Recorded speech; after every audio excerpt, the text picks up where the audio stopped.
Para entender el ordenamiento jurídico de Ecuador, hay que verlo como la historia de una profunda transformación.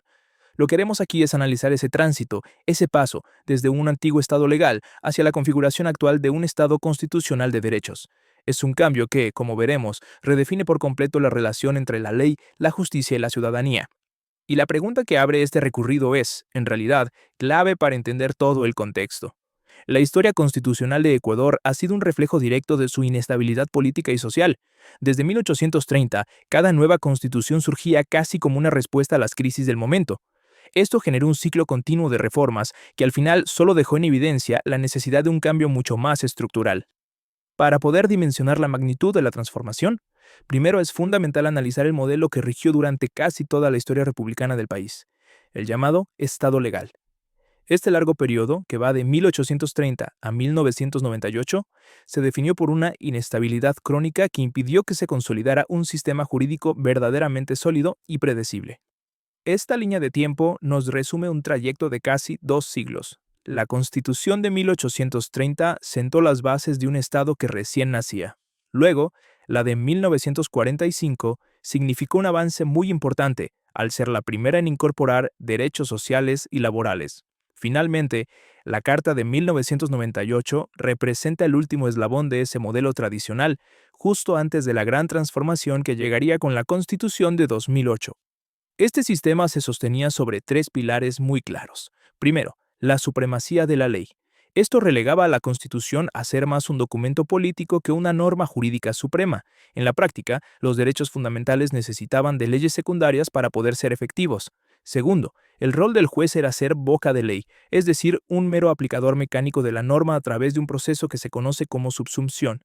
Y tercero, la inestabilidad institucional, que frustraba cualquier intento de desarrollar el derecho a largo plazo. Hacia la década de los 2000, el profundo descontento social con el sistema político y la corrupción creó el ambiente perfecto para una reforma integral.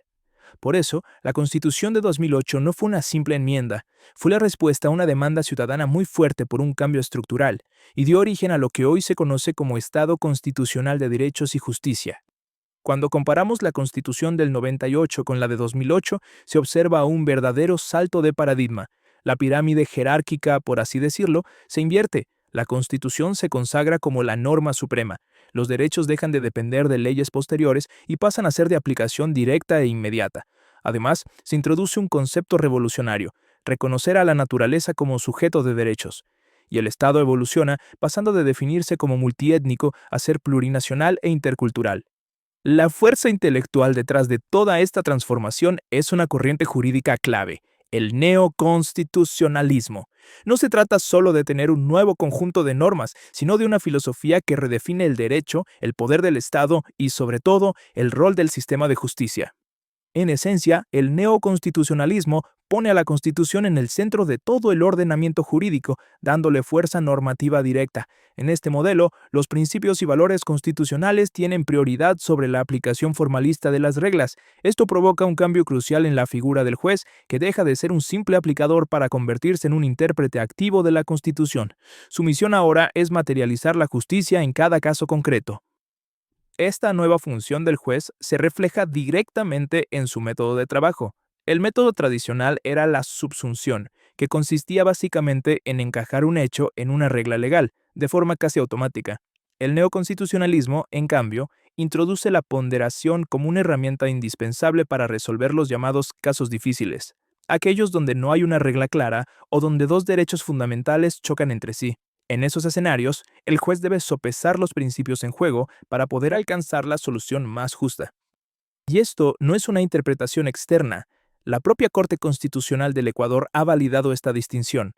En esta sentencia, que es fundamental, el máximo órgano de justicia constitucional reconoce formalmente que el sistema jurídico se compone tanto de reglas como de principios, y que cada uno existe un método de aplicación diferente.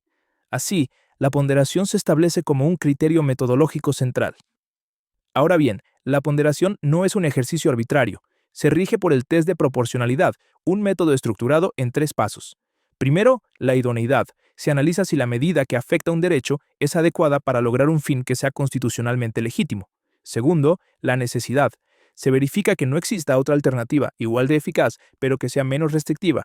Y finalmente, la ponderación en sentido estricto, donde se balancean los intereses. A mayor afectación de un principio, mayor debe ser la importancia de satisfacer el principio contrario. Implementar un modelo tan ambicioso como este es, por supuesto, un proceso complejo. A más de una década de la vigencia de la Constitución de 2008, ya es posible hacer un balance que muestra tanto logros significativos como desafíos que persisten. Esto refleja la tensión que siempre existe entre una norma de vanguardia y su aplicación en el mundo real. Entre sus logros más notables hay innovaciones que han tenido reconocimiento global. Los derechos de la naturaleza, por ejemplo, impulsaron un cambio de una visión antropocéntrica a una biocéntrica. La definición del Estado como plurinacional otorgó un nuevo estatus a los pueblos y nacionalidades. El concepto del buen vivir o summa causa plantea un paradigma de desarrollo alternativo. Y la creación de una Corte Constitucional Autónoma estableció un guardián para la defensa de todos estos principios.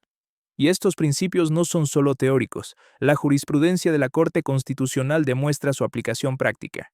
En el caso de la mona estrellita, la Corte reconoció a los animales silvestres como sujetos de derechos. En otro fallo histórico, se le otorgó titularidad de derechos al río Aquepe para proteger su ecosistema. Y mediante un ejercicio de ponderación, la Corte garantizó el matrimonio igualitario, dándole prioridad a los principios de igualdad y no discriminación sobre las reglas que existían antes. No obstante estos avances, persisten retos importantes.